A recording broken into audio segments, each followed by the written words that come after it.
안녕하세요.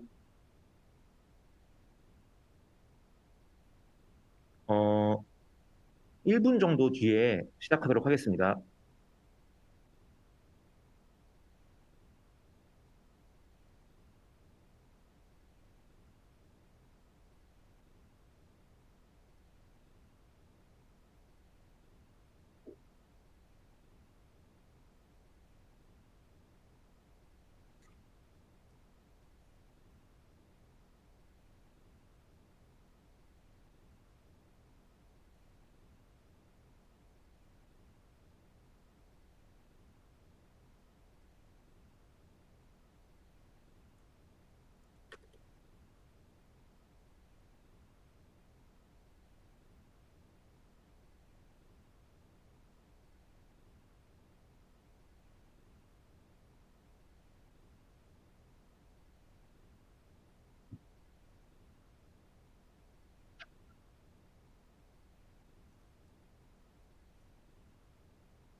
네, 시작하도록 하겠습니다. 네.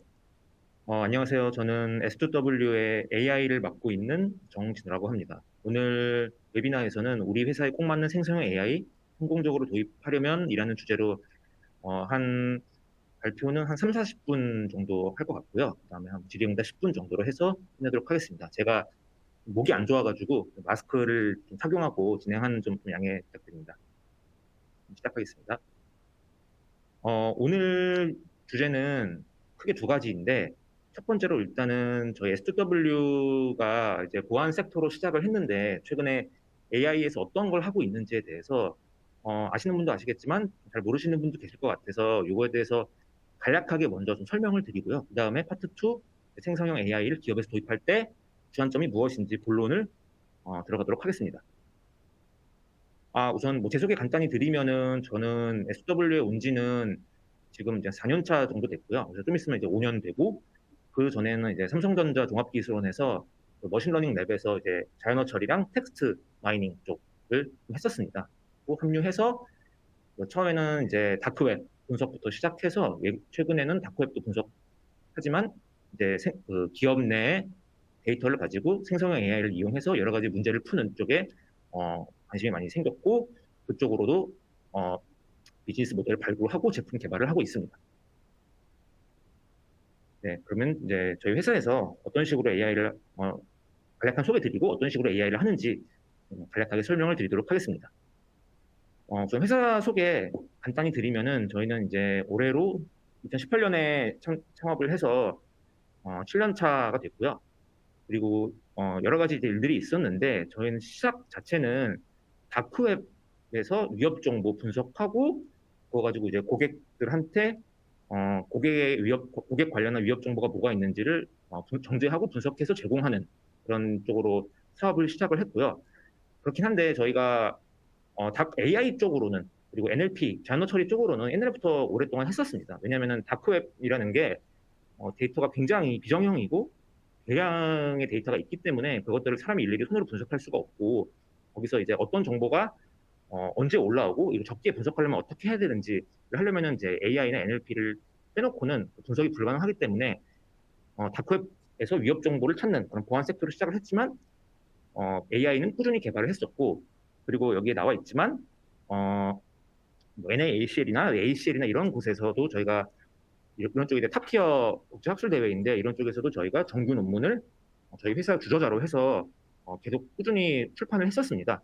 그리고 최근에 좀 좋은 소식으로는 작년에 이제 마이크로소프트 코파일럿, 시큐리티 코파일럿에 저희가 공식 파트너로 선정됐는데 이게 이제 국내 유일 케이스에 해당하고요. 그리고 해외 수출 쪽도 좀 타진을 많이 하고 있습니다.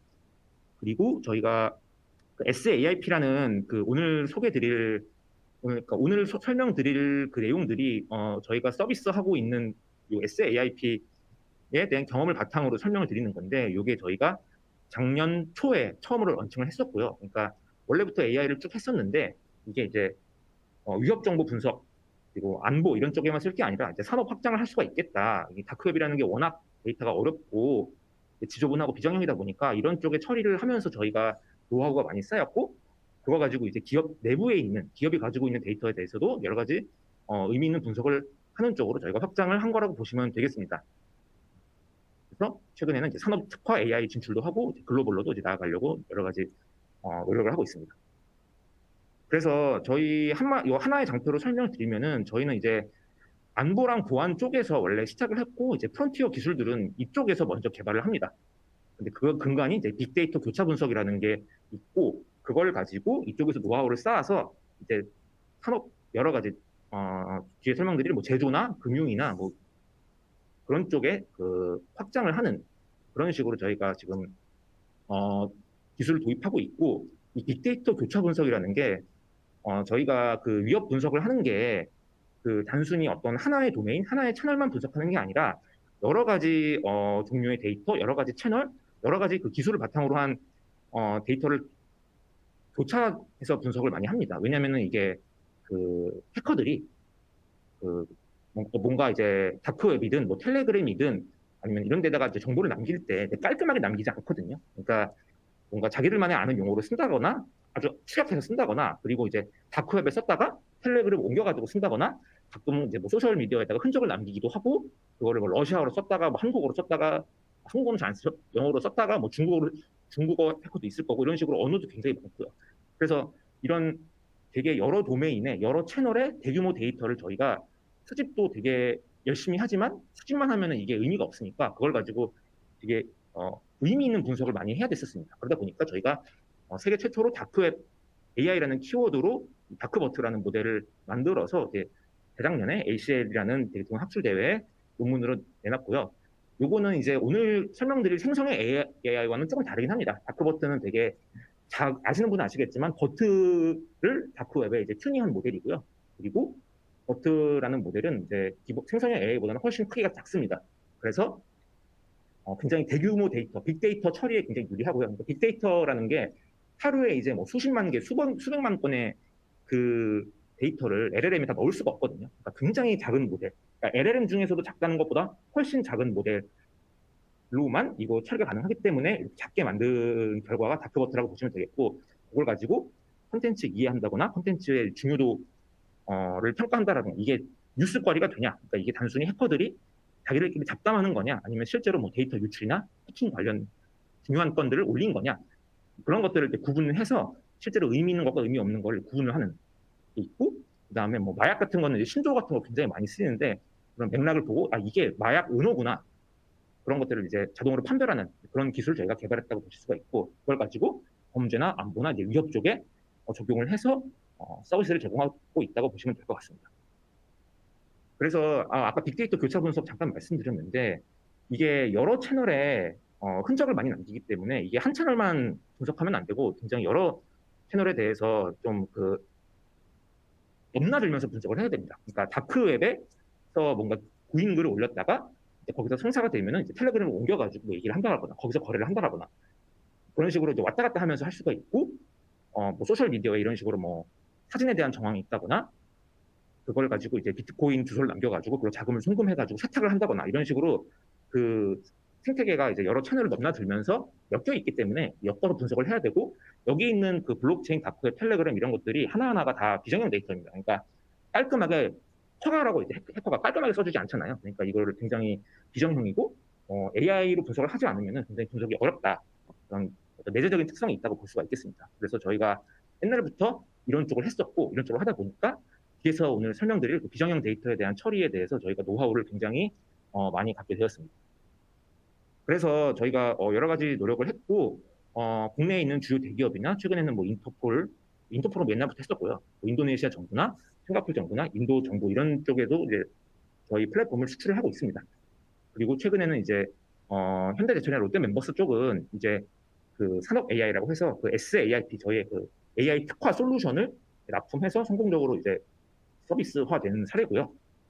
이런 식으로 저희가 노력을 하고 있고, 그래서 이제 처음에는 이제 안보랑 공공에서 시작했다가 작년에 제조했고 유통도 했고 올해 아마 금융을 할 예정인데 아직 보면 이제 언론에 나오기는 좀 그래서 이런 식으로 이제 산업 확장을 계속 하고 있다고 보시면 될 것 같습니다. 그 근간은 저희가 안보랑 공공에서 시작을 했었다 이렇게 말씀드릴 수가 있고요. 그래서 저희가 작년에 이 생성형 AI 솔루션 SAIP, 그러니까 SW AI 플랫폼이라는 거를 런칭을 해서 바로 현대제철 지식정보 통합 플랫폼이라는 거를 적용을 해서 성공적으로 구축을 했고, 그 이후에 바로 이어서 이제 롯데 멤버스랑 같이 세그먼트 트렌드 분석이라는 과제를 같이 했었습니다. 그래서 둘 다 무사히 잘 끝났고, 현대제철 같은 경우는 이제 왼쪽에 보시겠지만 굉장히 이제 만족을 하셔가지고 저희 내부 행사에도 오셔서 발표도 해주시고 되게 SW랑 해서 잘 됐다 이런 식으로 감사하게도 좋은 말씀을 많이 해주신 이런 사례가 있습니다. 그래서 국내 제조 대기업 이런 정도의 규모의 제조 대기업이랑 생성형 AI를 프로젝트를 구축해서 이제 전사 도입한 케이스는 이제 저희가 처음이라고 보시면 될 것 같습니다. 그래서 이제 여기까지 이제 저희 소개, 그러니까 저희가 어떤 비즈니스를 시작했고 그게 AI랑 어떤 관련이 있고 최근에는 또 어떤 노력을 했는지에 대해서 간략하게 설명을 드렸고, 본론으로 생성형 AI 도입할 때 어떤 거를 유의를 해야 되는지를 설명을 드리겠습니다. 우선 생성형 AI는 많이 아시고 그다음에 개개인 분들은 다 이미 잘 쓰시고 계시죠. 뭐 클로드나 GPT 이런 거 쓰시고 계실 텐데, 생성형 AI는 가장 좋은 게 여기 왼쪽에 보시면은 옛날에 트래디셔널 머신러닝 때는 각각의 데이터를 처리하기 위해 그거에 맞는 모델을 따로따로 개발을 해야 됐었는데, 생성형 AI 시대가 오면서 우리가 이걸 파운데이션 모델이라고 부르는데, 이미 여기다가 엄청나게 많은 데이터를 다 넣어서 얘가 이제 한 고등학생이나 대학생 정도의 지식을 갖춘 그런 이미 지식이 탑재되어 있는 하나의 기초 모델을 만들고, 그거 가지고 여러 도메인에 파생해서 쓰면은 이거를 모델을 각각을 만드는 수고를 할 필요가 없다. 그렇기 때문에 하나의 모델이 여러 작업을 수행할 수 있다라고 우리가 부르는 거고, 이거 덕분에 범용성이 폭발적으로 올라갔습니다. 네, 그거에 그 시작을 연 게 이제 챗GPT가 되겠고요. 그리고 뭐 그런 사례도 많지만 이미 잘 쓰고 계시겠지만 뭐 보고서 작성이나 뭐 기획을 한다거나 뭐 데이터 분석을 한다거나 이럴 때 생성형 AI를 잘 쓰고 계신 거죠. 그런데 이제 오늘 주제는 당연히 뭐 기업이든 아니면 뭐 가정에서든 개개인 분들이 챗GPT나 이런 것들은 너무 잘 쓰고 계시고 그렇긴 한데, 이거를 이제 기업 차원에서 도입할 때 어떻게 해야 되는지 그거에 대해서 저희가 경험한 바를 좀 말씀을 드리려고 하는 거고요. 그러니까 기업에서 생성형 AI를 도입한다는 것 자체는 사실 어떻게 말할 수가 있냐면, 기업에 있는 내부 데이터와 어떻게 연계를 해서 어떤 가치를 낼 수가 있는지, 그리고 우리가 개개인들이 쓸 때랑 뭐가 다른지, 이 기업에서는 생성형 AI를 도입할 때 뭘 준비를 해야 되고 뭘 주의해야 되는지 이런 것들을 저희가 고려할 수가 있습니다. 그러니까 오늘의 키워드는 사실 데이터입니다. 결국은 기업이 그 내부 데이터를 얼마나 잘 준비를 해놓느냐에 따라서 생성형 AI를 바로 쓸 수도 있고 바로 도입 못하고 굉장히 시간이 걸릴 수도 있고 이런 차이가 있다고 볼 수가 있겠습니다. 그래서 생성형 AI를 오늘은 다 이제 기업 내부에 도입하는 관점입니다. 개인이 쓰는 게 아니고. 그래서 생성형 AI를 언제 써야 되는지는 당연한 거지만 생성형 AI이기 때문에 생성형 AI는 이제 생성하는 데 특화가 되어 있습니다. 그러니까 텍스트 이미지를 이해를 한 다음에 그거를 뭔가를 이제 생성을 하는 거죠. 그래서 우리가 크게 뭐 여러 가지 요즘에 멀티모달 모델도 있긴 하지만 크게 이제 옛날부터 있었던 이제 LLM, 라지 랭귀지 모델이 있고, 최근에 이제 VLM, 비전에 좀 더 특화된 비전 랭귀지 모델이 있습니다. 근데 이런 것들이 있는데 이런 거를 도입하는 게 이제 기업에서 푸시려는 문제랑 이제 맞아야 되는 거죠. 그러니까 이거는 이제 보통 텍스트, 이미지 뭐 요즘은 이제 영상이나 뭐 음성 같은 것도 되긴 하는데 기본적으로 이제 텍스트나 이미지를 많이 쓰니까요. 그래서 우리 기업에서 풀려고 하는 어떤 문제, 어떤 업무 프로세스, 어떤 작업, 여기다가 생성형 AI를 도입한다고 할 때 일단은 그 데이터가 텍스트나 이미지여야 생성형 AI를 잘 쓸 수 있다고 볼 수가 있고, 그 다음에 생성형이니까 뭔가를 생성을 해야 됩니다. 생성을 하는 일이 없다면 사실은 도입할 필요가 별로 없을 수도 있는 거죠. 예를 들어서 텍스트 이미지에 특화되어 있기 때문에 뭐 시계열 센서 데이터, 센서에서 수집된 대규모 그런 어떤 수치 데이터부터 뭐 이상 탐지를 한다. 이런 게 보면은 이런 거는 생성형 AI를 적용하기가 굉장히 어렵다고 볼 수가 있겠고요. 왜냐면은 뒤에 말씀드리겠지만 생성형 AI가 수학 수치 계산, 대규모 뭐 통계, 집계 이런 거를 굉장히 못합니다. 그렇긴 한데 뭐 예를 들면은 이런 작업에서는 쓸 수가 있는 거죠. 그런 센서 데이터를 다 모아놓은 DB가 있는데 그 DB에 예를 들어서 SQL 쿼리를 만들어야 되는데 그게 너무 어려워가지고 내가 자연어로 그걸 물어보고 그거를 SQL로 변환을 한다. 이런 거에서는 이제 생성형 AI를 쓸 수가 있는 겁니다. 그러니까 이건 왜냐면은 사람이 자연어로 뭔가 질문을 하면은 그거를 생성형 AI가 이해를 해서 그 다음에 SQL 문을 생성하기 때문입니다. 그래서 요 케이스에서는 이제 쓸 수가 있는 거고, 그리고 이상 탐지 자체는 생성형 AI가 할 수가 없는데 탐지된 결과가 그런 통계 집계 그런 정보가 하나 있고 이걸 가지고 내가 한편의 보고서를 형식에 맞춰 쓰고 싶다. 그런 것들은 내가 탐지된 결과가 정리된 그런 로그면 그 로그를 이해해서 뭔가 아니면 그 집계 통계 정보를 이해해서 이런 형식으로 보고서를 써달라 이렇게 얘기하면 내가 잘 쓰는 거죠. 그래서 이런 식으로 내가 풀고자 하는 문제 중에서 이게 전체가 다 생성형 AI를 풀 수 있는지 또는 이 부분만 딱 풀 수 있는지 그런 것들은 이 생성형 AI가 텍스트 이미지를 이해하고 뭔가 생성하는 데 특화되어 있다는 점에 좀 주목을 해야 그거를 좀 잘 분별을 할 수가 있다고 볼 수가 있습니다. 이게 LLM이 일종의 다음 단어 예측, 자동 완성기거든요. 그러니까 그 전에 나왔던 문장을 보고 그 다음 단어를 확률적으로 예측을 하는 거기 때문에 이거는 그냥 학습한 데이터의 패턴을 분석해가지고 그거를 모사하는 거라고 볼 수가 있고, 그래서 이거를 이제 비판하는 사람들은 확률론적 앵무새라고 얘기를 하기도 하는 거죠. 이게 이제 촘스키라는 언어학자가 한 건데 이걸 가지고 막 노벨상 받은 사람 누구지? 힌튼이 이제 그렇지 않다라고 이제 막 논쟁이 있기도 했었는데 어쨌든 단어를 확률적으로 선택하는 거고, 하지만 되게 그걸 너무 잘하기 때문에 얘가 말을 잘하는 걸로 보이는 거고 수학은 전혀 이해를 하고 있지 않습니다. 그러니까 푸는 경우가 있지만 그것도 확률적으로 단어를 운 좋게 잘해서 푼 거지 수학적인 연산을 한 게 아니죠. 그래서 예를 들면은 이게 좀 옛날이긴 한데 3.5, GPT 3.5가 되게 옛날이죠. 지금은 이제 5나 4.5도 있고 뭐 그렇긴 한데 3.5에서 이제 이런 식으로 옛날에 이런 식으로 입력을 주면은 여기죠. 이런 식으로 입력을 주면은 얘가 평균을 계산을 하기 위해서 뭔가를 하는 것처럼 보이는데 이게 오답이거든요.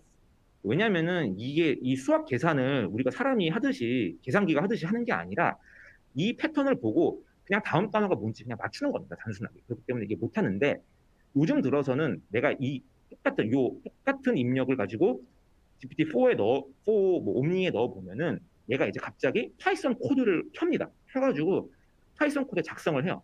그다음에 얘를 이제 실행을 합니다. 그래서 이게 나오는 거죠. 정확한 답이 나오는 거고.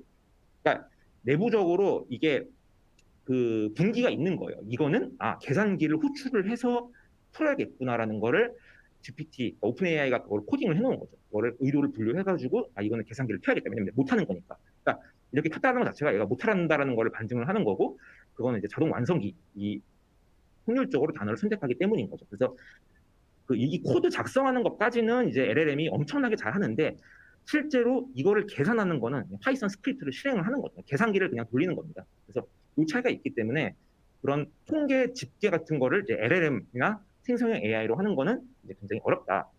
그렇게 말씀드릴 수가 있겠습니다.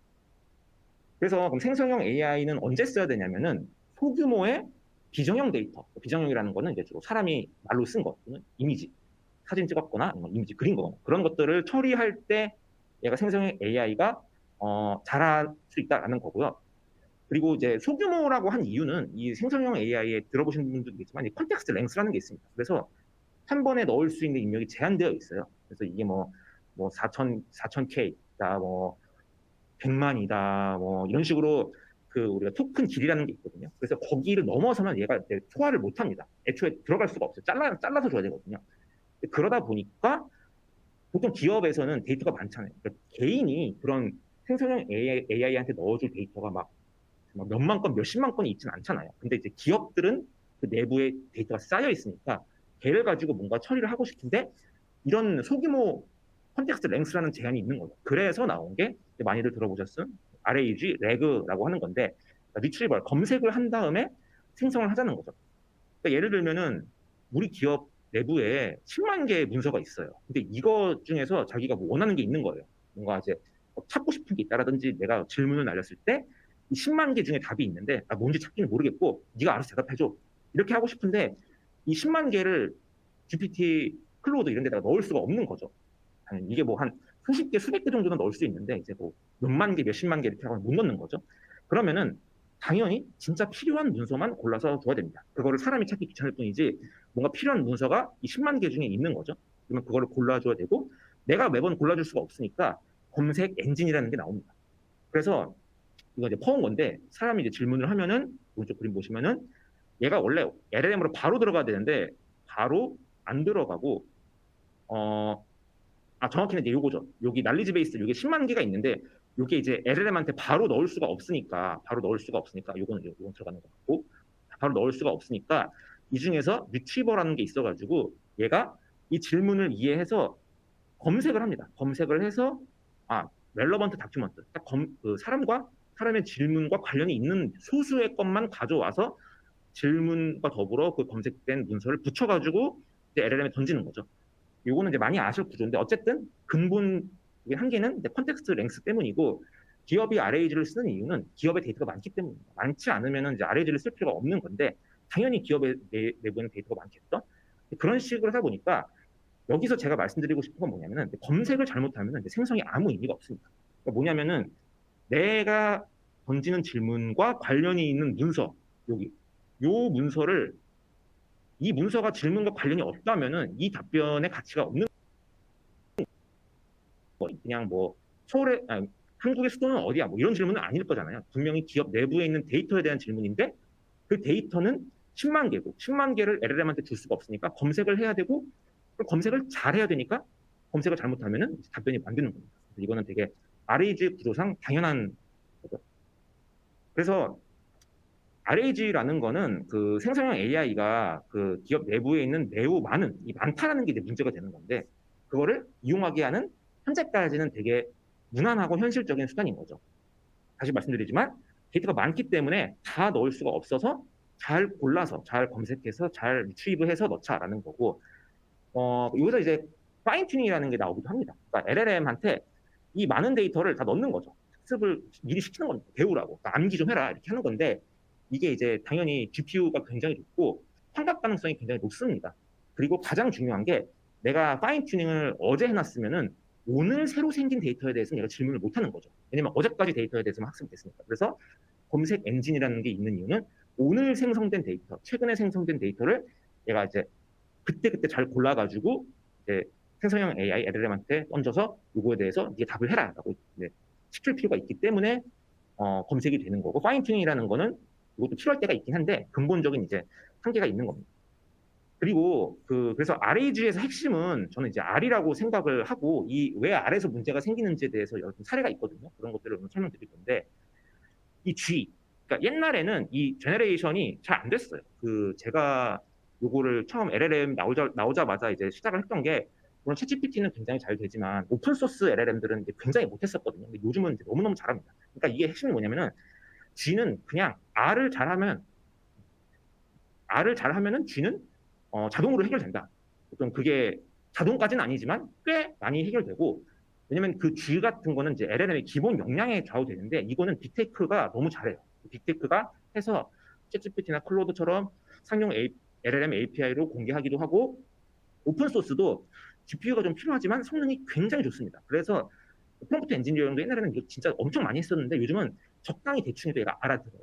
단 검색을 잘했을 경우에, 검색한 결과가 엉망이면은, 엉뚱한 걸 검색하면은 이제 GPT-5, 6가 나와도 안 되는 거죠. 왜냐면 데이터가 없으니까. 그러니까 LLM은 굉장히 좋고, 사실상 저희가 프로젝트를 크게 해봤을 때 가장 걸림돌이 되는 건 이 R입니다. 그래서 R을 잘하는 게 중요하다. 그리고 중요한 게 뭐냐면은 G는, 제너레이션은 그냥 LLM을 가져와서 쓰면 돼요. 세팅이 좀 필요하지만 그냥 입력 넣으면, 프롬프트만 잘 세팅하면 입력 넣으면 출력이 나오거든요. 근데 이제 검색은 그렇지가 않습니다. 왜냐면은 검색은 검색 시스템이 있어야 되거든요. 그리고 기업 내부 데이터랑 연결이 돼야 되는데 이거는 빅테크의 기술을 레버리지 하기가 어려워요. 이거는 기업 내부의 DB가 뭔지, 검색 엔진이 뭔지, 레거시 시스템이랑 물려 있는지, 뭐 거버넌스가 어떻게 되는지, 뭐 DRM이 있는지, 그 SSO로 로그인을 해야 되는지, 뭐 권한이 어떻게 되는지에 따라서 천차만별입니다. 그래서 G는 뭐 챗GPT API를 쓰든 오픈소스 LLM을 설치해서 쓰든 입력만 잘 넣어주면 되는데, 그 입력을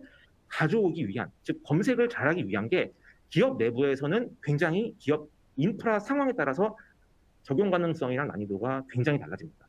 그래서 이 R에 신경을 많이 쓰고, 보통 이렇게 시작을 하면은 LLM에 관심이 많으세요. LLM을 못 쓰는지, LLM에 뭐 파인 튜닝이 되어 있는지, 뭐 그런 것들에 관심이 많으신데, 이게 실제 하다 보면은 여기서 엄청 막힙니다. 그러니까 이 레거시 시스템에 있는 데이터를 어떻게 가져올 것이고, 이거 어떻게 승인받을 것이고, DRM을 어떻게 해제할 것이고, 이거 하는데 이제 몇 달 쓰는 거죠. 실제로 쉽게 간과했던 것들이 되게 여기서 굉장히 시간이 많이 걸립니다. 그리고 가장 중요한 것이 이 R을 못하면 G가 의미가 없는 거죠. 검색을 제대로 못했는데 생성이 제대로 될 리가 없으니까요. 그래서 이 R을 신경을 많이 써야 된다.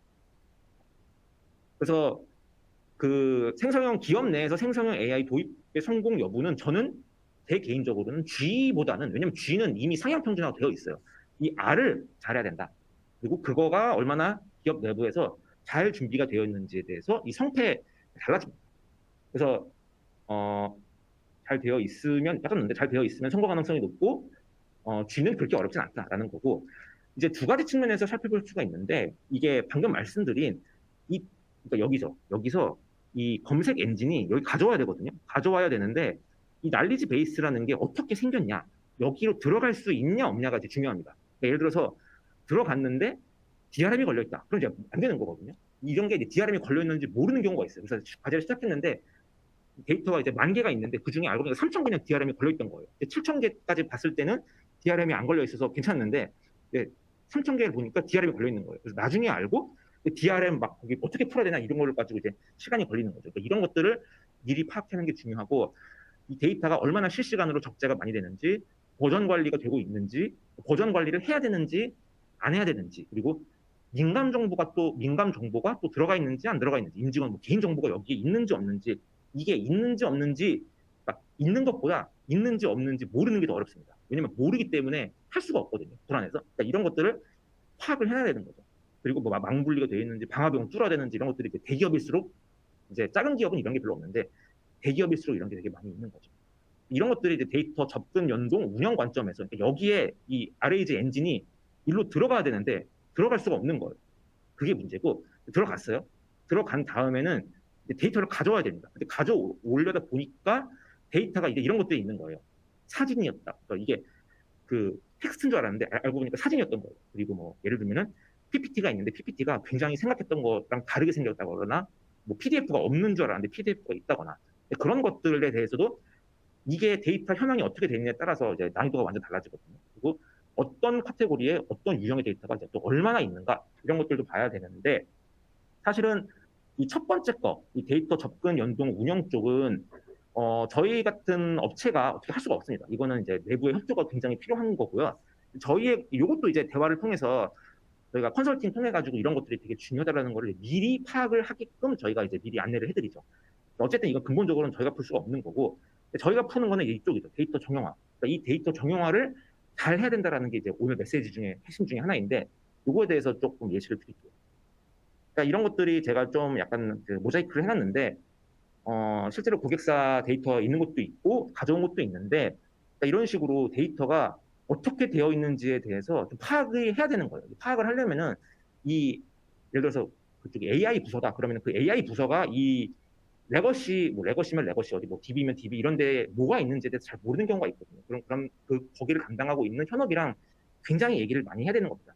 이런 것 같은 경우는 이게 표처럼 보이지만 이게 엑셀이거든요. 엑셀 파일에 이런 식으로 엑셀을 마치 이렇게 어떤 그 프로그램처럼 쓰시고 계신 거고, 여기다가 이제 스캔을 떠가지고 딱 붙여놓으시는 거예요. 이런 게 있고, 테이블도 보시면 이 테이블이 헤더가 이제 막 2차원으로 있거든요. 두 줄씩 있고, 테이블도 이게 막 붙어 있는 건지 떨어져 있는 건지 눈으로 봐서는 모르겠고, 이게 사실상 원래 붙어 있는데 논리적으로, 그러니까 눈으로는 구분되어 있지만 사실상 붙어 있는 경우가 있거든요. 이런 경우는 이제 굉장히 어려운 거죠. 그리고 이런 경우 같은 것도 이제 설문지 같은 거, 이제 이런 건 금융사에 있는데 이런 거 스캔 떠놓은 거, 그리고 이런 것들도 그림 같은 거, 이게 여기는 이미지인데 여기는 텍스트인 경우가 있어요. 그래서 이미지를 화살표로 해가지고 텍스트를 써놓거든요. 근데 보니까 얘는 이미지인 거죠. 얘는 텍스트고. 그러면 이제 이거 가지고 이제 텍스트를 긁어오는 라이브러리만 쓰면 이제 얘는 날아가는 거예요. 얘는 날아가고 얘만 둥둥 떠 있는 거죠. 그런 경우가 이제 사람이 눈으로 봤을 때는 괜찮네 이렇게 하다 보지만 막상 이제 딱 닥치면은 이게 뭔가 미싱이 있는 겁니다. 그런 것들을 이 데이터를 생산한 주체랑 대화를 많이 해야 돼서 그거를 파악을 해야 됩니다. 그러니까 완벽하게 파악할 수는 없고요. 그래도 이거에 대해서 파악이 되어 있는 거랑 안 되어 있는 거랑, 저희 AI를 뭐 저희가 하든 뭐 직접 하시든 그 기술 스택이 뭐가 들어와야 되는지에 대해서 준비를 미리 할 수 있는 거죠. 그러니까 이런 것들을 당연히 저희가 이런 거를 잘 처리하는 기술이 있긴 하지만, 그래도 이거를 파악을 해놓으시는 거랑 미리 정형화를 가능하다면 해놓으시는 거랑 천차만별을 완전 다른 거죠. 조금만 자세히 보면은 이런 표 같은 경우는 예를 들어서 우리가 뭐 파이뮤 PDF나 뭐 그런 것들이 있거든요. PDF 파서를 쓰면은 이제 이런 식으로 나옵니다. 이런 식으로 나오는데, 이게 얼라인이 틀렸거든요, 지금. 지금 이게 저희가 표 풀어쓰기라는 그런 기술이 있는데 이걸 쓰면은 모든 표에 대해서 이렇게 할 필요는 없지만 이런 식으로 개조식으로 풀어쓸 수가 있어요. 이렇게 하면은 굉장히 좀 더 정확하게 나오거든요. 요거는 이제 예를 들어서 소형 제강이 75톤인데 소형 제강이 여기 있거든요. 그럼 이거는 지금 요거까지는 얼라인이 되는데 지금 저도 좀 헷갈리네요. 이게 여기 보시면은 요거는 한 셀이고 요거는 두 셀이 펼쳐져 있는 셀이에요. 여기 머지드 셀인데 이런 거에 따라서 이게 얼라인이 안 맞을 수가 있어요. 그런 것들을 이런 상태로 텍스트를 뽑아가지고 내가 DB에 넣어놓는 거랑 이런 식으로 뽑아서 넣어놓는 거랑 검색할 때도 다르고 요거를 LLM한테 줄 때도 얘를 주는 것보다 얘를 주는 게 낫거든요. 왜냐면 얘는 LLM한테 한 번 더 그 부담을 주는 거예요. 그러니까 여기에 있는 정보가 테이블 정보가 다 날아간 거거든요, 사실은. 대충 한 거죠. 그러니까 이게 되게 어렵긴 합니다. 그렇게 있어서 이렇게 해야 된다는 게 중요한 거고, 그리고 그 표 같은 경우도 이제 표 얘기를 많이 하시는데 표가 이제 굉장히 어렵죠. 그러니까 이런 표는 이제 여기 안에 다 있는데 이 표 자체가 되게 어려운 거고 요거는 표가 이제 PDF 파일인데 이게 분리되어 있습니다. 그러니까 표가 한 큐인데 하나는 10페이지, 하나는 11페이지에 쪼개진 거죠. 그럼 이거를 이제 저희는 표 병합해가지고 요 연결성을 파악하거든요. 이게 하나의 표다 아니다라는 거는 이 맥락을 보면 알 수 있어요. 근데 이런 게 없이 그냥 이제 검색을 한다면은 지금 이 요거랑 요게 사실상 연결되어 있더라는 걸 알아야 이거를 해석하는 경우도 있고, 예를 들면은 여기 보면 이게 깨졌는데 개정이라고 썼거든요. 그러니까 어떤 그 규정이 개정이 된 거예요. 근데 이 채권 추심에 대한 것들이 어떻게 개정되었어라고 하면은 요 11페이지만 보면은 이게 개정인지 아닌지 알 수가 없습니다. 물론 사람은 그 스크롤 올려가지고 이제 요거를 보면은 알 수가 있는데 이제 기계가 봤을 때 채권 추심이 검색이 됐어요. 얘가 검색이 됐는데 얘가 뭔가 개정에 대한 건지는 이 위를 봐야 알 수 있는 거예요. 사람도 그렇잖아요. 이것만 보면 모르잖아요. 그러니까 이런 것들은 미리 그 인덱싱 할 때 얘를 합쳐놓지 않으면은 굉장히 어렵습니다. 그래서 표가 하나인데 복잡한 거는 풀었어야 되고, 그 다음에 표가 단순하긴 한데 위아래로 긴 게 있어요. 이런 거, 특히 페이지를 넘어간 거. 이런 것들이 이제 워드나 한글 파일은 이런 것들은 이런 이슈가 좀 없거든요. 걔는 이제 연결돼 있고 렌더링 할 때만 이제 분리해서 보여주는 건데 PDF는 애초에 분리돼서 저장이 되어 있습니다. 그래서 얘는 이제 연속성을 내가 직접 파악하지 않으면 되게 어려운 거고요. 그 다음에 그 이미지 같은 경우도 이거는 이제 제주 관광 관련된 책자인데 이거 완전 통으로 이미지입니다. 통으로 이미지고 예를 들어서 요즘에도 이런 것들도 OCR 하면은 이런 게 나오거든요. 이런 게 나오고 이런 게 나오고 이런 게 나와요. 근데 이게 순서가 어떤 게 더 먼저인지는 OCR 같은 경우는 좌표 가지고 그냥 이제 이런 식으로 왼쪽에서 오른쪽으로 그냥 이렇게 순차로 읽거든요. 이런 식으로 읽다 보면은 이제 엉망이 되는 건데 요거를 이제 이미지 해석하는 엔진을 가지고 이런 식으로 깔끔하게 잘 안 보이긴 하지만 이게 지금 코스가 맞는 거거든요. 원래 여행자 센터부터 시작해서 70리 시공원 나오고 뭐 이런 식으로 코스가 간다라는 거를 미리 해석을 해서 인덱싱을 한 거랑 안 한 거랑 좀 차이가 있겠죠. 그러니까 이거 같은 경우는 OCR을 해놓지 않으면 애초에 리트리버가 안 됩니다. 그러니까 아무리 LLM이 아무리 좋아도 이런 이미지가 한 수천 개 있는데 얘만 딱 찾고 싶은데 이 OCR을 해놓지 않으면은 검색 자체가 안 되는 거죠. 실시간으로 이미지를 이해해서 검색할 수는 어려우니까. 그리고 이런 식으로 순서에 맞게 미리 잘 출력을 해놓지 않으면은 이게 LLM한테 얘를 던졌을 때 굉장히 이제 헷갈리는 거죠. 요거는 조금 더 극단적인 케이스인데 이런 것들도 이제 제조나 무슨 안전 설비 이런 쪽에서 가끔 나오는 건데 이게 보시면은 이런 게 이미지입니다. 이미지. 이게 뭐 이미지여도 어렵고 이게 뭐 PDF여서 이 텍스트가 긁힌다고도 어렵는데 이걸 이제 OCR 엔진을 가지고 돌리면 이렇게 나와요. 이렇게 나오는데 이게 보시면은 OCR 엔진이 위에서 이렇게 왼쪽에서 오른쪽으로 이렇게 읽거든요. 이렇게 있습니다. 그러면은 이게 순서가 이게 원래 이 의미 해석은 이 밑으로 가야 되는데 오른쪽으로 읽으니까 이렇게 나와요. 그럼 이거를 이제 LLM한테 얘를 던지냐에 따라 완전 다른 겁니다. 그러니까 일단은 얘는 이미지라면은 무조건 OCR은 해야 돼요. OCR을 안 하면 검색이 안 되니까. 근데 OCR을 할 때 왼쪽과 같이 해놓으면은 뭐 검색은 될 수도 있겠죠. 근데 이제 LLM한테 이걸 보고 뭔가 네가 답을 해라라고 하면은 이게 완전 엉망이 되는 거예요. 근데 이제 이걸 가지고 LLM이나 VLM 같은 거를 잘 쓰면 그러니까 이미지 해석을 해서 문맥을 이해한 다음에 OCR을 하면은 이렇게 나옵니다. 그러니까 요거를 인덱싱을 해놓고 리트리브 할 때 얘를 주는 거죠. 그거랑 얘를 주는 거랑 이제 LLM이 답변의 퀄리티는 굉장히 낮게 돼요. 그러니까 뭐냐면은 단순 OCR을 하면은 여기에 있는 그 이미지 정보가 날아가는 겁니다. 그러니까 이미지 정보를 유지해서 이렇게 만들어야 답변을 잘 하는 거죠. 굉장히 좀 어려운 거죠, 이거는. 근데 꽤 이 정도 수준은 요즘에 오픈소스 모델도 꽤 됩니다. 이런 것들을 이제 어떤 이미지에 대해서 오픈소스 모델이 어디까지 되는지에 대해서 이 경험을 해보지 않으면 알기가 어려운 거죠. 그리고 요거는 조금 다른 건데, 이것도 제조 쪽이긴 한데, 이제 발주서 같은 게, 그러니까 내가 공장을 운영하고 있는데, 고객한테 이제 발주서가 오잖아요. 이렇게 해달라고. 그러니까 발주서 포맷이 정해져 있지가 않아요. 그냥 막 맘대로 오거든요. 어떤 거는 이미지로 올 때가 있고, 어떤 거는 엑셀로 올 때도 있고, 뭐 그냥 텍스트 파일로, 메모장으로 올 수도 있고, 천차만별이에요. 근데 그거를 사람이 보고 이 표준 발주서로 바꿔야 돼요. 왜냐면 그래야 거기서 공정 파라미터를 뽑아가지고 이제 원료를 어떻게 배합해야 되고 어떤 공정을 거쳐야 되고 나오잖아요. 근데 이거를 이제 정형화하는 거를 사람이 하는 거예요. 근데 이것도 요즘에 생성형 AI가 꽤 잘 해줄 수 있습니다. 아까 처음에 말씀드렸지만 이해를 한 다음에 생성을 하는 거잖아요. 그래서 이해를 꽤 잘하고 그 다음에 여기서 이제 중요한 게 이 표준 스펙, 그러니까 얘를 이제 발주서를 표준화시키기 위해서 내부적으로 사용하는 스펙 문서가 있거든요. 이것들도 그냥 정형화를 하는 게 아니라 이 수십 개 파일, 각각의 파일이 수백 쪽인 이 표준 문서에서 일종의 레그를 하는 겁니다. 레그를 해서 정형화를 하는 거죠. 이런 것들은 우리가 얘기하는 그 챗봇에서 레그가 아니라 정형화 단계에서 레그를 하는 겁니다. 이런 식으로 해야 될 때가 있습니다. 그래서 이렇게 해두면은 일종의 DB화를 하는 거죠. 해놓으면은 나중에 여기다가 위에 뭐 챗봇을 붙여도 되고 뭐 많은 걸 할 수가 있는 거죠. 그리고 요거는 조금 다른 건데 이제 그 도면 같은 경우는 도면을 렌더링하는 문법이 있거든요. 이건 뭐 제조업계나 분야마다 천차만별이고 저도 잘 모르는데 요게 이제 표준 문법이고 요게 이제 일종의 약간의 그런 자연어가 좀 섞여 있는 거예요. 좀 비정형이고 얘가 정형이고. 그래서 비정형을 정형으로 바꾸는 거. 이 정도는 요거에 대한 문법을 뭐 레그를 하든 프롬프트에 잘 입력을 하면은 꽤 잘 되고 이런 문법이 있으면은 요걸 가지고 이제 렌더링을 두고 가지고 하면은 이게 나오는 거죠. 그리고 이런 경우도 이게 뭐가 문법이 있는 거고 이런 특정 문법을 그러니까 LLM이 코딩을 굉장히 잘하거든요. 그게 어떤 프로그래밍 랭귀지 문법을 따르는 어떤 그 문자열에 대해서 굉장히 해석을 잘 해요.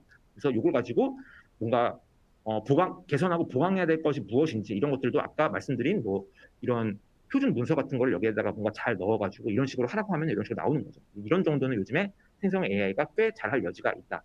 거고 이런 것들을 정형화를 어떻게 해놓는지에 따라 되게 달라지는 거죠. 이거를 해놓는 거랑 이렇게 DB에 저장하는 거랑 이제 어떤 걸 DB에 저장할지 그럼 당연히 이런 걸 저장하는 게 좋잖아요. 표준 문법을 따르는 이런 것들도 되게 정형화의 중요한 한 축이라고 볼 수가 있고 그다음에 요거는 제가 이제 저희 내부 솔루션에서 쓰고 있는 거 실제로 가져온 건데 이게 저희가 그 다크챗이라는 거를 지금 시범 운영을 하고 있는데 그 이것도 이제 비슷한 겁니다. 그러니까 여기 왼쪽에 보시는 그림이 이게 그 텔레그램 수집해 놓은 거거든요. 근데 이게 보시면은 그 해커들이 요 기업을 뭔가 해킹을 해가지고 해킹했다라고 적어 놓은 거예요. 근데 여기 보시면은 CS 글로벌이라는 게 있거든요. 이 CS 글로벌 요건데 이 CS 글로벌.ru 요게 요 RU를 보시면 이게 러시아 기업 같잖아요. 맞긴 한데 러시아 기업이 아니라 알고 보니까 싱가포르에 본사를 둔 기업인 거죠. 그러니까 러시아 지사입니다. 그러니까 이거는 CSE 글로벌은 사실 본사가 싱가포르에 있기 때문에 싱가포르 기업이고 이걸 가지고 저희가 뭘 하냐면은 여기에 CSE 글로벌만 있지 여기에 싱가포르라는 단어가 전혀 없습니다. 이런 것 같은 경우는 정형화를 할 때 뭐 구글링을 하든 아니면 뭐 주민포나 크런치베이스 같은 뭐 API를 쓰든 어쨌든 이 CSE 글로벌이 뭔지 일단 두 가지를 알아야 되는데 얘가 이 맥락을 보니까 해킹을 당한 기업이다 이걸 알아야 되고요. 그 다음에 해킹을 당했으면은 이거의 본사가 어딘지 그러니까 이게 국가를 알고 싶으니까요. 그럼 이게 싱가포르에 본사를 둔 건지 알아야 되는데 둘 다 이거를 그냥 LLM이 할 수가 없는 거죠. 그러니까 첫 번째는 이제 LLM이 할 수가 있고 이 두 번째는 이런 구글이나 외부 지식을 이용해야 가능한 거고 그거 저희는 이제 일종의 레그라고 생각을 하거든요. 그러니까 요거를 가지고 이런 식으로 저희가 DB화를 합니다. 그러니까 뭐냐면은 요 게시물은 4월 2일에 이거 최근에 올라온 거더라고요. 일주일 전에 올라온 건데 디페이스라고 해가지고 여기 뒤에 가렸는데 홈페이지 해커들이 이 홈페이지를 털어가지고 바꿔놓는 거예요. 약간 장난 같은 거 치는 거죠.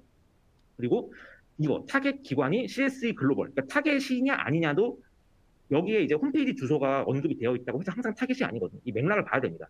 그래서 이거는 LLM이 들어와야 되는 부분이고요.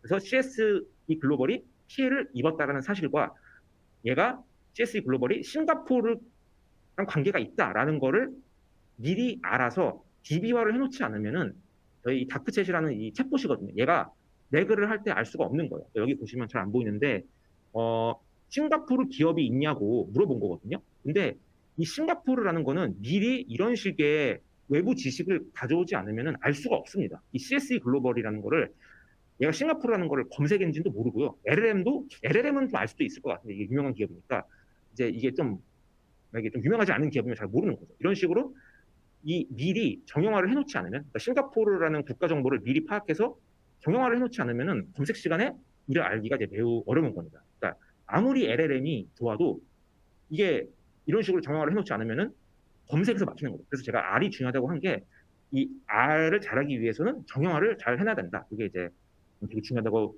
할 수가 있고 그 이제 근데 이제 지금까지 계속 비정형 데이터에 대해 처리를 알려드렸는데 이거를 요즘에는 AI가 굉장히 잘 하기 때문에 너무 많아서 우리 내부에는 이런 데이터가 너무 많아가지고 레그를 할 엄두가 안 난다라고 했을 때 오히려 이쪽이 생성형 AI의 도움을 받아서 개선 여지가 좀 많이 있긴 합니다. 그러니까 이게 DX, 뭐 DT, 디지털 트랜스포메이션 관점이라고 저는 생각을 하거든요.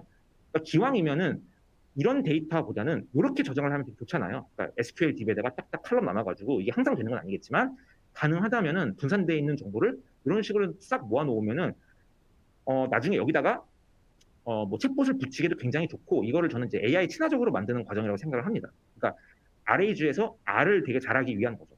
그리고 여기서 되게 중요한 게 일정 수준으로 정형화 이런 식으로 좀 소위 빡세게 DB화를 할 수 있다면은 사실 챗봇이 필요가 없어요. 그냥 이거 그냥 대시보드를 만들어서 보여줘도 되고 필터 같은 거 달아도 되고요. 그러니까 자연어 입력창이 꼭 만능은 아닙니다. 자연어 입력창은 이제 이런 식으로 정형화를 하기가 어렵기 때문에 저는 쓰는 측면도 있다고 생각을 하거든요. 그래서 이거를 레그라는 걸 챗봇을 붙이기 전에 이 정형화를 먼저 해놓을 수 있다면은 하는 게 굉장히 좋습니다. 그래서 좀 더 요약해서 말씀을 드리면은 그 RAG의 핵심은 저는 이제 G가 아니라 R이라고 생각을 하고 그 R을 잘하기 위해서는 이 정형화가 반드시 수반이 돼야 된다라고 생각을 하는데요. 그거를 이제 정형화를 하는 과정을 우리가 전처리라고 볼 수도 있고 그러니까 이거를 하는 게 아무리 완벽한 텍스트 검색 엔진이 있고 LLM이 아무리 좋아도 검색길 데이터가 이미지라면은 이제 OCR을 해놔야 되는 거죠. 이런 식으로 이제 데이터의 특성을 파악을 해야 된다는 게 있고 전처리를 잘한다라는 거는 이제 RAG 관점에서 검색이 잘 되게 하는 게 있고 아까 이제 제가 표 같은 거 풀어쓰는 거 이제 보여드렸듯이 검색이 잘 되더라도 LLM한테 던질 때 표를 뭐 합쳐야 되는지 뭐 얘를 풀어써야 되는지 이런 것들을 정제를 잘 하는 관점이 있습니다. 그리고 이런 거를 잘 해놓는 거는 정형화를 잘 하는 게 꼭 이제 레그뿐만 아니라 디지털 트랜스포메이션이나 자산화 관점에서도 되게 장점이 큰 거죠. 기업 내에서는 이런 식으로 해볼 수 있다는 겁니다. 그러니까 AI가 굉장히 좋기 때문에 왜냐면 이거를 그 아까 이런 것들을 사람이 일일이 입력하라고 하면은 아무도 입력을 안 할 거거든요. 근데 이제 AI로 이런 도움을 좀 받을 수가 있는 거죠. 그리고 생성형 AI 프로젝트를 하실 때는 그러니까 레그라는 얘기가 안 나올 수가 없고 생성형 AI 자체보다는 이제 전처리와 검색에 신경을 많이 써야 되는 겁니다. 그래야 내가 일단은 여기서 데이터를 가져올 때 이게 LLM이 해석이 가능한 거죠. 여기서 이제 뭐 이미지밖에 없다. 그러면은 검색 엔진이 검색을 못 해올 거고. 어쨌든 저희 같은 경우는 이제 LLM이 등장하기 전부터 뭐 논문도 썼고 했지만 저희는 이제 실시간으로 매 초마다 수집되는 그 다크웹 데이터를 다뤄야 했기 때문에 원래 전처리, 정보 추출, 인덱싱 이런 것들을 옛날부터 했었습니다. 하다가 보니까 이제 LLM이 나오니까 이제 붙이니까 잘 되더라라는 게 있고 그러니까 저희도 모든 DB를 다 정형화 해놓은 건 아니거든요. 그러니까 모든 비정형 데이터를 다 정형화를 해놓은 건 아닌데 정형화를 잘 해놓은 것들은 확실히 붙이기가 생성형 AI 같은 게 나왔을 때 붙이기가 좋고 좀 안 해놓은 것들은 이거 해둘 걸 이런 게 아쉬움이 들더라고요. 그러니까 생성형 AI 발전이 너무 빠르니까 이렇게 내부적으로 준비가 되었을 때 빨리 붙여볼 수가 있는 겁니다.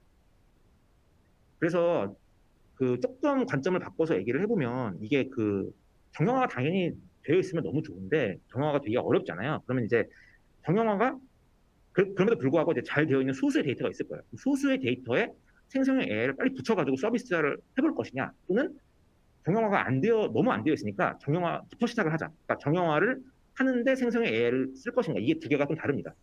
저는 장기적으로 기업은 이제 입원을 해야 된다고 생각을 하는데 이게 굉장히 이제 어디에 쓸 줄 알고 정형화를 하냐 잘 안 하잖아요. 그래서 이게 고객사들도 이런 케이스가 있었는데 일단 1번을 하는 겁니다. 1번을 해서 이 임직원들한테 한마디로 맛을 보여주는 거예요. 이거 생성형 AI를 붙이니까 괜찮네? 정형화 해야겠다. 이렇게 된 겁니다. 그러니까 생성형 AI를 붙이니까 어떤 건 잘 되고 어떤 건 안 돼요. 그래서 뭐가 안 되냐 봤더니 정형화가 안 되어 있는 게 안 되네. 챗봇이 답을 못 하네. 그러면은 정형화를 하자. 이거 정형화를 하면 더 좋아지겠지. 이렇게 해서 1번으로 이제 POC MVP를 하시고 이거에 따라서 이제 2번으로 넘어가서 정형화를 하는 게 저는 되게 좋은 케이스라고 생각합니다. 왜냐면 이게 디지털 트랜스포메이션이라는 게 이게 어디에 쓸지를 알아야 이게 명분이 서고 특히 기업 입장에서는 비용을 쓰는 거니까 하잖아요. 네, 그래서 추진력을 그렇게 얻으면 좋겠다라고 하는 거고. 그리고 이제 이 통합이랑 정형화가, 그러니까 저도 이제 외부 고객이랑 이 생성형 AI 프로젝트를 하고 저희 다크웹이나 텔레그램 데이터에 대해서 이걸 붙이는데 확실히 이거를 해놓고 안 해놓고가 완전 다릅니다. 그러니까 이게 저는 이거가 늦으면 이게 기술 부치라고 생각을 하거든요. 그러니까 왜냐하면은 생성형 AI는 너무 발전 속도가 빨라요. 이 LLM, VLM, 뭐 멀티모달 최근에 라마 4도 나왔는데 너무 빨라서, 그리고 오픈 소스가 잘 돼 있어요. 그래서 이거를 레버리지하기가 굉장히 쉬운데 계속 제가 말씀드렸지만 데이터가 준비가 안 되어 있으면 이걸 레버리지를 못해요. 그러니까 아쉬운 거예요. 그러니까 이거 지금 라마 4가 나왔는데 데이터가 파악이 안 돼 있어. 우리가 막 그냥 완전 비정형으로 남아 있는 거죠. 그래서 파악도 안 되고 이게 뭐 DRM이 걸려 있는지 안 걸렸는지 이것도 모르고 이러면은 이거를 엄두조차 못 내고 있는 거예요. 그래서 이제 준비가 되어 있으면은 이런 생성형 AI가 발전 속도가 빨라서 이제 뭔가 나올 때 바로 적용을 해볼 여지가 더 있는 거고, 이런 것들을 해본 곳과 안 해본 곳이 격차가 좀 더 날 거라고 생각을 해요. 저희 내부에서 그걸 느끼거든요.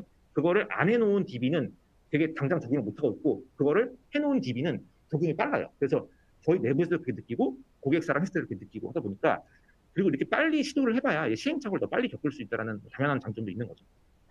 그래서 근데 어려운 게 뭐냐면은 이 문제 찾는 게 어려워요. 그래서 문제 찾고 인프라가 이제 파악을 해야 되고, 이런 것들은 이제 현업 부서랑 아니면 인프라 부서랑 굉장히 얘기를 많이 해야 되는 거죠.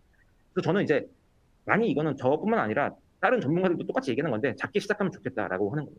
그래서 매몰 비용을 줄여야 되고, 그다음에 이게 그 LLM, VLM 이런 것들이 이제 블랙박스거든요. 그러니까 몰라요. 이게 이제 해보지 않고는 이제 모르는 겁니다. 그거를 우리가 고급스러운 용어로 AI 리터러시라고 얘기도 하던데, 그러니까 AI 리터러시라는 게 AI 기술을 완벽하게 이해하고 있다 그게 아니고, AI 기술을 썼을 때 이런 인풋을 넣었을 때 대충 이런 아웃풋이 나오겠구나라는 거를 일단 감이 있는 거거든요. 그러니까 이거 막 이론적으로 많이 알 필요까지는 없다고 생각을 해요. 이 AI 생성형 AI 프로젝트를 하는 데 있어서. 그래서 작게 성공을 해야 내부 설득이 더 쉽고, 아까 말씀드렸듯이. 그리고 당연한 거지만 이제 큰 비용 썼을 때 실패하면 이제 이후에 뭐가 잘 안 되는 거죠. 그래서 작게 시작하는 게 좋겠는 거고, 작게 시작할 때는 데이터를 다 할 수는 없고 잘 모아져 있고 접근이 용이한 거, DRM 안 걸려 있고 이런 것들 좋고, 그다음에 반복 작업이 많은 게 좋습니다. 그러니까 예를 들어서 아까처럼 어디 있었지? 엑셀 파일에다가 하나하나 입력하는 거, 그런 것들은 굉장히 이제 소위 말해서 노가다가 심한 거잖아요. 이런 것들은 단순하고 반복이 많은 거는 굉장히 도입 효과가 커요. 이런 것들은 되게 즉각적이고 현업들이 바로 체감을 하잖아요. 그래서 이런 것들은 되게 좋고, 그다음에 민감 데이터가 없는 영역이 좀 좋습니다. 왜냐면은 민감 데이터가 있으면 이거 GPT나 클로드 못 쓰는 거 아니야?라고 할 텐데, 그럼 바로 오픈 소스를 도입해서 해보자라고 하시면은 GPU부터 사야 되거든요. 이게 굉장히 비용이에요. 저는 작게 시작하는 거는 얘를 익명화를 해가지고 시범 서비스를 그냥 하는 게 낫다고 생각을 합니다. 익명화가 좀 이게 수고스러울 수가 있는데, 저는 이게 GPU를 사서 리스크를 가져가는 것보다 익명화가 귀찮지만 걔를 해서 GPT에 넣어서 잘 되지 안 되는지를 보는 게 저는 더 비용이 싸다고 생각을 해요. 물론 상용 API가 오픈소스 모델보다는 좀 오픈소스 모델이 좀 떨어지죠. 나중에 이걸 오픈소스 모델을 바꿨을 때 성능이 좀 떨어질 수 있다는 거는 해야 되고, 그리고 되게 중요한 건데 이 GPT에 굉장히 열정적인 사람을 찾는 게 저는 되게 중요하다고 생각하고, 그거를 만약에 저희 같은 업체랑 같이 하실 때 그런 전문가, 내가 적용할 업무 프로세스의 전문가 중에서 GPT를 써서 뭔가를 하고 있는 사람을 배정을 해줘야 돼요. 그러면은 얘기가 훨씬 빠릅니다. 이 사람이 아이디어가 많습니다. 이게 약간 스타트업이 일하는 방식이랑 비슷하다고 하는데, 그리고 피드백을 잘 줘요. 그러니까 이게 내가 GPT에 맨날 넣어서 해봤는데 이걸 가지고 자동화를 한다고요? 너무 기대가 됩니다. 이런 식으로 해서 피드백도 되게 잘 주고요. 저도 겪은 사례거든요, 이게. 그래서 이런 담당자가 한 명 있는 거랑 없는 거랑 완전히 프로젝트의 성패가 좌우될 정도로 거의 하는, 저희 같이 수행사 입장에서도 굉장히 이제 의욕도 나고요. 그리고 요거는 이제 LLM을 직접 RAG나 LLM을 직접 쓰시거나 아니면 저희 같은 이제 솔루션 업체랑 선택을 하실 때 벤치마크, 우리는 어떤 벤치마크에 돌렸는데 성능이 몇 프로 나왔어요, 1등 했어요, 이런 것들이 있는데, 그런 것들은 벤치마크가 의미가 없는 건 아닌데 되게 제한된 데이터에 대해서만 하는 경우가 많거든요. 그래서 우리 기업의 데이터는 어떨지에 대해서는 보장이 안 돼요. 그래서 참고만 하시고, 그다음에 이게 그 LLM을 강조하는 것보다는 이 검색이랑 그다음에 전처리가 잘 되는지에 대해 강조를 많이 하는 게 좀 맞다고 생각을 하거든요. 왜냐면 LLM은 어차피 저희 같은 업체가 LLM을 직접 만들 수가 없습니다. 이거는 레버리지를 해서 뭐 그냥 필요하면 파인 튜닝하는 정도만 쓰는 거지 같은 얘기고요. 그리고 LLM 제작은 어차피 이거는 빅테크가 하는 거야라는 생각을 합니다. 그리고 이게 그 벤치마크 점수보다는 데이터를 업체한테 그 전달을 한 다음에 이거가 어떤 결과가 나오는지 직접 보여달라고 하시는 게 좋다고 생각해요. 이거는 저희가 그렇게 하거든요. 그러니까 이거를 벤치마크에서는 좋다고 하지만 막상 우리 데이터를 넣어보니까 안 되는 경우가 많기 때문에 저희도 데이터를 달라고 요청을 합니다. 그러면은 그걸 이제 POC라고 저희 부르고, 그리고 가급적이면은 이제 즉석에서 넣을 수 있는 인터페이스가 있으면 더 좋고요. 그러니까 지금 넣어볼 수 있는 거죠. 넣어서 바로 그냥 질문 알려보는 겁니다. 그러면은 검색이 잘 됐는지, 전처리가 잘 됐는지 이런 것들을 얘기해 볼 수가 있는 거죠. 그리고 어차피 뭐 저희도 마찬가지지만 완벽한 솔루션은 없기 때문에 이게 그 LLM이나 생성형 AI가 굉장히 블랙박스거든요. 그래서 어느 부분이 잘 되고 어느 부분이 안 되는지에 대해서 이거를 얘기를 해줄 수 있는, 솔직하게 좀 얘기를 뭐 너무 뭐 기술적인 노하우까지는 모르겠지만 이거에 대한 한계와 앞으로의 방향성에 대해서 얘기를 명확하게 해줄 수 있는 곳이랑 하시는 게 좋다고 생각을 하고 저희도 이제 그런 식으로 노력을 많이 하려고 합니다. 그래서 좀 마무리를 해보자면은 우선은 생성형 AI로 풀만한 문제인지를 확인을 하셔야 되고, 처음에 말씀드렸지만 텍스트나 이미지를 해야 되고 생성을 할 필요가 있냐 없냐 그게 있어야 되고, 이제 레그라는 거를 왜 써야 되는지에 대해서, 쓸 수밖에 없는 거에 문제에 대해서 설명을 드렸고, 왜냐면 데이터가 많기 때문이죠. 근데 R을 잘 하지 않으면은 이게 G에서는 쓸모가 없다. G는 상대적으로 쉽다. 근데 R을 잘하기 위해서는 기업 내부에서는 이 데이터 접근, 연동, 운영, 뭐 DRM, 방화벽, 레거시 이런 것들을 확인을 해주셔야 되고, 기왕이면 허들이 낮은 것부터 하는 게 좋죠. DRM이 걸려 있는 것보다는 DRM이 안 걸려 있는 거를 하는 게 좋고, 정형화는 정형화는 당연히 저희 같은 레그 솔루션을 같이 하는 곳들은 정형화를 합니다. 근데 그거랑 별개로 정형화 프로젝트를 따로 하실 수도 있어요. 그러니까 레그나 챗봇을 하지 말고 정형화를 먼저 하겠다 이렇게 하시는 것도 굉장히 좋거든요. 근데 그런 것들은 보통 이제 그탑 매니지먼트에서 그 의사결정이 보통 있어야 되더라고요. 보통 이제 서비스를 빨리 하셔가지고 임직원들이 이걸 느껴보게 하는 게 또 장점이 있으니까. 그리고 명확한 것부터 하는 게 좋다고 생각을 하고, 그리고 생성형 AI 모델은 어쨌든 계속 발전을 할 겁니다. 그래서 레버리지 할 수 있는 거는 저는 레버리지 한다고 좋다고 생각을 해요. 그러니까 RAG 중에서 이제 R은 레버리지가 안 되고 G는 레버리지가 잘 되는 거죠. 그래서 레버리지 못하는 이 R 이쪽에 집중을 하는 게 좋겠다 말씀을 드리고, 그리고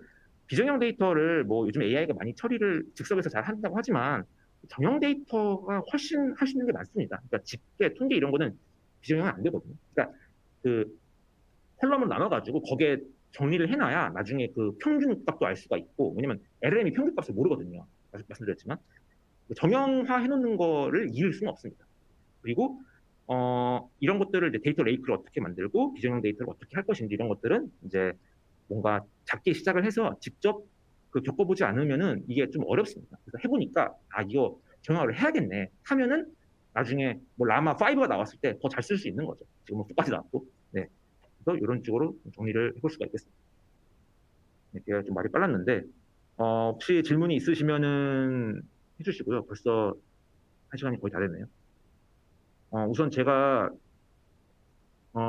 좀 골라봤는데 첫 번째 질문은 우선 그 코파일럿 파트너 선정에 대해서 좀 여쭤보신 게 있었는데 요거는 저희가 자세히 설명드리기는 조금 어렵습니다. 좀 어렵고, 다만 저희가 다크웹이나 텔레그램 같은 히든 채널, 위협 채널에 있는 데이터를 가지고 그 코파일럿 엔진이랑 연계할 수 있는 쪽으로 협업을 하고 있다. 저희 데이터와 그쪽 코파일럿에 잘 어떻게 피딩을 해야 이 코파일럿이 저희 데이터를 잘 써가지고 뭔가를 할 수 있을까에 대해서 저희가 협업을 하고 있다. 그 정도까지만 저희가 말씀을 드릴 수 있을 것 같고요. 그리고 두 번째는 이제 현대제철 프로젝트 사례가 쉽지 않았을 것 같은데 성공 요인이 무엇인지에 대해서 여쭤본 분이 있는데, 저는 그 현대제철은 아까 말씀드렸지만 되게 그 대화를 많이 했어요. 그러니까 그 내부에 있는, 그러니까 제가 RAG에서 R이 중요하다고 말씀을 드린 부분, 그 부분을 앞에서 굉장히 그 시간을 많이 썼습니다. 그러니까 나중에 가서 알고 보니까 이거 못하네라고 하는 것보다 AI 지금 당장 생성의 AI를 설치하는 것보다는 그 내부에 있는 데이터, 레거시, 뭐 권한 이런 것들이 어떻게 되어 있는지를 파악하는 작업을 앞단에서 이제 굉장히 많이 했습니다. 그거를 잘 세팅을 해놔야 그 뒤에 이제 AI를 붙이던 뭐 검색 엔진을 붙이던 그런 게 이제 잘 되는 거거든요. 그래서 특히 대기업이고 데이터가 많고 뭐 연동해야 되는 레거시 시스템이 되게 많다. 그런 경우는 굉장히 고려할 게 많아서 그 인프라 담당이나 그런 쪽들도 굉장히 연결을 잘 해주셔야 되고 아까 말씀드린 정형화, 전처리 이런 부분도 저희가 굉장히 신경을 많이 썼고 실제로 LLM 가지고 막 프롬프트 튜닝하고 이런 것들은 많이 안 했습니다. 앞단이 훨씬 중요하기 때문에 그렇게 했기 때문에 되게 새로운 데이터가 들어와도 안정적으로 인덱싱이 되고 좀그 챗봇도 잘 동작하고 이렇게 할 수 있었고요.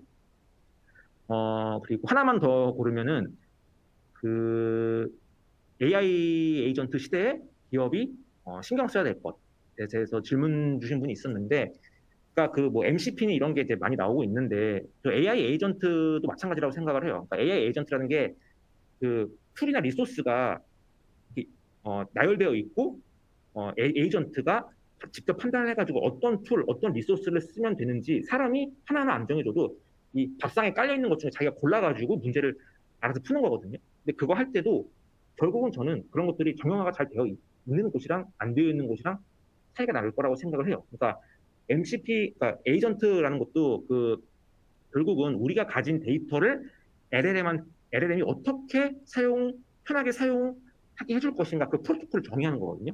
근데 프로토콜이 아무리 정의가 잘 돼 있어도 우리 내부에 있는 데이터가 엉망이면은 LLM이 와서 내가 좀 써볼게라고 했는데 데이터가 엉망이라 쓸 수가 없는 거죠. 그러니까 오히려 저는 에이전트 시대가 되면서 데이터 정형화에 대한 중요성은 훨씬 더 클 거라고 생각을 합니다. 이 정도까지 답변을 드릴 수가 있을 것 같고요. 그러면은 시간이 벌써 1시간이 돼가지고 혹시 추가적인 질문이 있으시면은 저희 홈페이지에 그 저희 회사 홈페이지에 질문 남기실 수 있는 창구가 있거든요. 거기에 남겨주시면 저희가 또 답을 해드리도록 하겠습니다. 그러면 오늘 웨비나는 1시간 됐네요. 여기까지 마무리하겠습니다. 감사합니다.